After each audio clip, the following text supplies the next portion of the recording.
વિદ્યાર્થી મિત્રો, good morning. આજે આપણે જેમ ગઈકાલે સમમિત શ્રેણી અને વિસમિત શ્રેણી અને તેના ગુણધર્મ અને કેટલાક અગત્યના દાખલા જોયા હતા. આજે આપણે કોઈ ચોરસ શ્રેણિક આપેલો હોય તો એને સમમિત અને વિસમિત શ્રેણિકના સરવાળા તરીકે કઈ રીતે રજૂ કરવો એના એક્ઝામ્પલ જોવાના છે. તો એની પહેલા ચોરસ શ્રેણિક કોને કહેવાય એ જોઈએ. તો કોઈ શ્રેણિક A આપેલો હોય, જો કોઈ તે શ્રેણિક A ની હારની સંખ્યા અને તે શ્રેણિકના સ્તંભની સંખ્યા બંને સમાન થાય તો એવો શ્રેણિક હોય એને ચોરસ શ્રેણિક તરીકે ઓળખવામાં આવે છે. આ ઉપરાંત ગઈકાલે આપણે આ એક્ઝામ્પલ જોયા હતા. A A ટ્રાન્સપોઝ થાય તો A થશે સમમિત અને A માઈનસ A ટ્રાન્સપોઝ આ થશે વિસમિત શ્રેણી. આ બંને પ્રકારના એક્ઝામ્પલ આપણે કાલે પ્રૂવ કર્યા હતા. હવે ચોરસ શ્રેણિકને સમમિત અને વિસમિત શ્રેણિકના સરવાળા તરીકે રજૂ કરીએ. અહીંયા આપણે 2x2 કક્ષાનો એટલે 2 હાર અને 2 સ્તંભ ધરાવતો કોઈ ચોરસ શ્રેણિક આપેલો છે. તો એને સમમિત અને વિસમિત શ્રેણિકના સરવાળા તરીકે રજૂ કરવો હોય તો આ શ્રેણિકના નામ આપી દઈએ A. તો આપણે આવા સરવાળા તરીકે સ્વરૂપ લઈ આવવું પડશે. A plus A transpose plus 1/2 A minus A transpose. આપણે આવું સ્વરૂપ લઈ આવવું પડશે. એટલે પહેલા શું કરવાનું તો કે બંને શ્રેણિક એટલે કે મૂળ શ્રેણિક અને એના પરિવર્ત શ્રેણિકનો સરવાળો એનો 2 સાથે ભાગાકાર, પછી મૂળ શ્રેણિકમાંથી પરિવર્ત શ્રેણિકની બાદબાકી એનો 2 સાથે ભાગાકાર અને બંને શ્રેણિકને ખાલી સાદા સરવાળા સ્વરૂપે દર્શાવી દેવાનો. સરવાળાની ક્રિયા કરવાની નહીં. જો સરવાળાની ક્રિયા કરશો તો આપણને મૂળ શ્રેણિક પાછો મળી જશે. હવે અહીંયા શ્રેણિક આપ્યો છે A અને A નામ આપી દઈ. A બરાબર છે 3 5 1 માઈનસ 1. હવે આપણી માયાની જરૂરિયાત કઈ તો કે પરિવર્ત મેળવો. તો આપણે આનો પરિવર્ત મેળવીએ. A ટ્રાન્સપોઝ બરાબર શું થશે તો કે 3 5 1 માઈનસ 1. હવે પહેલા બંને શ્રેણિકનો સરવાળો લઈએ. એટલે A પ્લસ A ટ્રાન્સપોઝ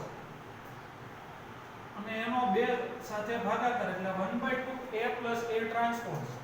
એટલે અહીંયા થશે 1/2 આપણો મૂળ શ્રેણિક તો કે 3 5 1 માઈનસ 1 વત્તા પરિવર્ત શ્રેણિક ઈ થશે 3 1 5 માઈનસ 1. આનો સરવાળો આપણને મળ્યો 1/2 એમનો. 3 ને 3 6 5 ને 1 6 5 ને 1 6 અને આ થશે -2. હવે 2 વડે ભાગાકાર કરીએ એટલે આ આપણને મળ્યું 3 3 3 અને આ -1. એટલે આ જે શ્રેણિક મળ્યો એ સમમિત શ્રેણિક થશે. બરોબર છે. આનો ટ્રાન્સપોઝ લ્યો તો આ મૂળ શ્રેણિક જ મળશે. આને નામ આપી દઈએ આપણે P. P બરાબર આપણે લીધું 1/2 A plus A ટ્રાન્સપોઝ. હવે બાદબાકી માટે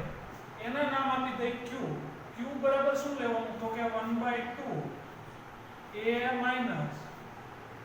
A ટ્રાન્સપોઝ. એટલે અહીંયા થશે 1/2 એમ નામ. હવે મૂળ શ્રેણિક 3 5 1 માઈનસ 1 માઈનસ આનો પરિવર્ત મેળવો આપણને 3 1 5 માઈનસ 1 3 1 5 માઈનસ 1. હવે અહીંયા 1/2 બાદબાકી કરીએ તો આપણને મળશે 0 4 4 માઇનસ માઇનસ પ્લસ એટલે આ થયું 0 એટલે અહીંયા મળશે 1/2 આપણને આ શ્રેણિક મળ્યો 0 4 4 0 સોરી અહીંયા -4 મળશે અહીંયા -4 એટલે આપણને આ મળ્યું q બરાબર 0 2 વડે ભાગાકાર કરીએ એટલે 4 ભાગ્યા 2 એટલે 2 અહીંયા થશે -2 ભાગ 0 એટલે આપણને p બરાબર મળી ગયું અહીંયા આપણને q બરાબર મળી ગયું તો હવે આપણે આને સરવાળા સ્વરૂપે દર્શાવી દઈએ એટલે a બરાબર p plus q p બરાબર શું હતું તો કે 1/2 a plus a transpose a કેટલું મળ્યું તો કે બરાબર a plus a ટ્રાન્સપોઝ વાળું મળ્યું 3 3 3 minus 1 3 3 3 minus 1 વત્તા q બરાબર મળ્યા 0 2 minus 2 0 0 2 minus 2 અને 0 આ શું મળ્યું કોઈ પણ ચોરસ શ્રેણિકની સમમિત અને વિસમમિત શ્રેણિકના સરવાળા તરીકેની રજૂઆત હવે જોવો તો આપણો મૂળ શ્રેણિક શું હતો 3 5 1 -1 આપણે તાળો મેળવીએ જો પહેલો ઘટક શું હતો 3 3 અને 0 નો સરવાળો કેટલો થશે 3 બીજો ઘટક અહીંયા છે 5 3 ને 2 5 પછી બીજી હરોળનો પ્રથમ ઘટક 1 એટલે 3 માંથી 2 જાય તો 1 અને બીજી હરોળનો બીજો ઘટક -1 એટલે -1 માં 0 ઉમેરો એટલે 1 એટલે આ સમમિત શ્રેણિક p મળ્યો q મળ્યો એ વિસમમિત શ્રેણિક મળ્યો અને બેનો સરવાળો કરશો તો આપણને પાછું મૂળ શ્રેણિક મળી જશે એટલે અહીંયા a બરાબર p q p એટલે ફરીવાર સમમિત અને q બરાબર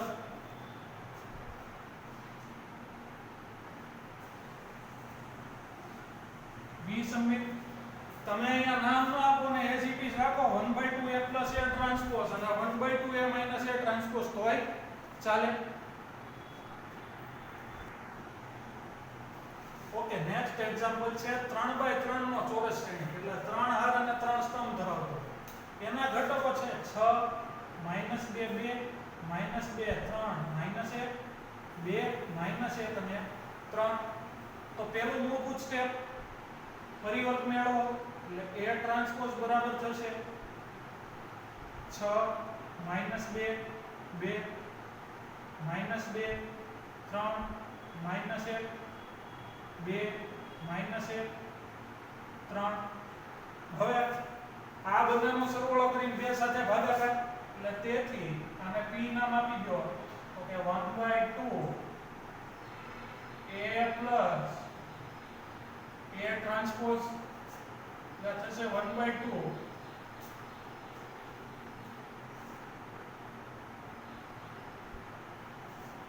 a બરાબર છે 6 -2 2 -2 3 -1 2 -1 3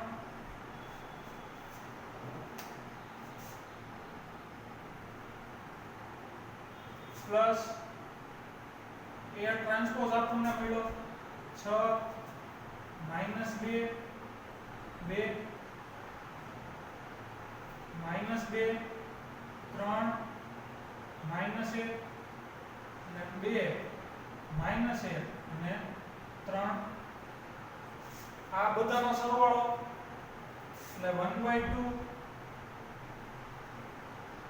આ થશે 6 6 12 -2 -2 -4 2 ને 2 4 અહીંયા -4 અહીંયા 6 અહીંયા -2 આ 4 -2 6 2 વડે ભાગાકાર કરો 2 વડે ભાગાકાર કરશો તો મળશે 6 -2 2 -2 3 -1 4 એટલે 2 -1 અને 3 આપણને શ્રેણિક p મળી ગયો હવે q બરાબર 1/2 1/2 A minus A ટ્રાન્સપોઝ એટલે 1/2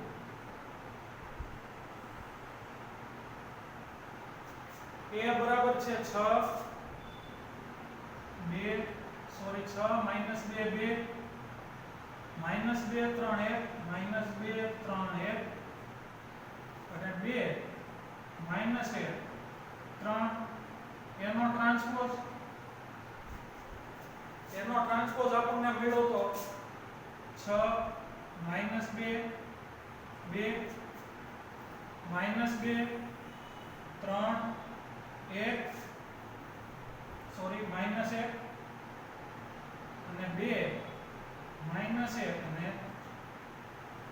3 એટલે હવે બાદબાકી કરીએ તો 1/2 આ થશે 6 માંથી 6 જાય તો 0 minus 2 minus minus plus તો 2 માંથી 2 જાય તો 0 હવે અહીંયા બરાબર છે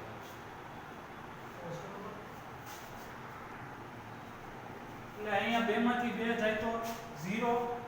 એવી જ રીતના અહીંયા -2 ઓછે ઓછે વધતા એટલે -2 + 2 0 3 માંથી 3 જાય તો 0 હવે અહીંયા -1 છે એટલે -1 ઓછે ઓછે વધતા એટલે અહીંયા આવશે 0 I થી ગયું 0 ઓછે ઓછે વધતા 1 માંથી 1 જાય 0 3 માંથી 3 જાય તો 0 એટલે 1/2 વડે ગુણાકાર કરો એટલે આપણને શ્રેણી q મળ્યો શૂન્ય શ્રેણી